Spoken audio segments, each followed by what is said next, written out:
I said earlier, a new campaign is being launched with a plea to the federal government to throw a lifeline to millions on the brink of famine. Afghan-born Australian lawyer Mariam Veiszadeh is one of the campaign's spokespeople. She joins us now from Sydney. Good morning, Mariam. Good to have your time. Really startling figures when you read these reports. Which countries are struggling most? Well, the countries that are struggling the most is my own home country of Afghanistan, but also Syria, Yemen and the Horn of Africa. And this is on a scale that we've not seen before, and it can have really devastating consequences. Mariam, you want the Treasurer, Jim Chalmers, to set aside $150 million for your campaign. Are you confident that will happen?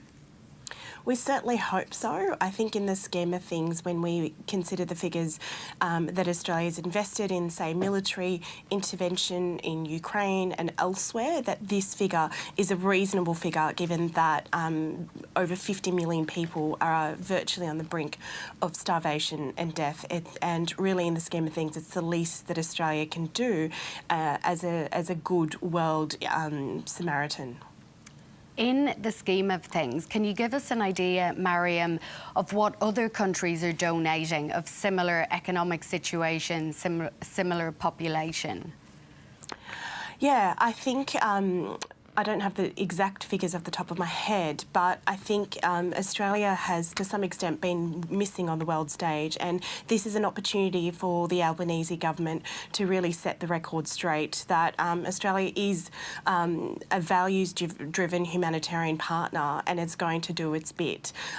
We know that, we rank fairly low in terms of other developing countries in how much we've been giving over the years. That figure, as far as I understand, is either stagnant or not increased over the course of many years. Now, that's understandable given the local issues that we've faced.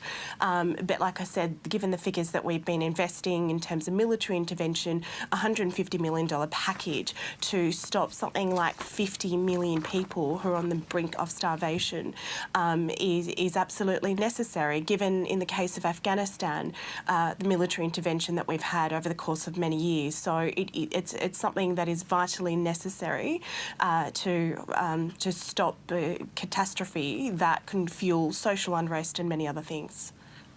Your colleague Tim Costello said this is the Prime Minister Anthony Albanese's first humanitarian test. Do you agree with that? I absolutely agree, and it's understandable that we in Australia have been feeling the pinch of fuel prices that have increased and having all sorts of impacts on the cost of living. So we've been feeling the pinch because of the war in Ukraine, and the difference, however, is that the people across the globe, including in my country of Afghanistan, are feeling it like an absolute punch in the gut, not just a pinch, and it's having devastating impacts. And we know in Afghanistan in particular, we've got something like 8 million children under 5 that are facing starvation. And for me, that's just not a statistic or a figure.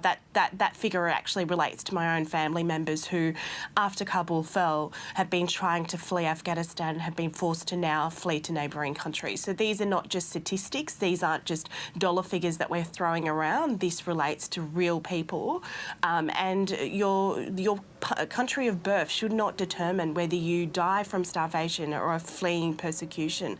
That's what's so baffling. So I think in this scheme of things, it's the least that we could do. Mariam Veiszadeh, thank you so much for taking the time to chat this morning. Thank you.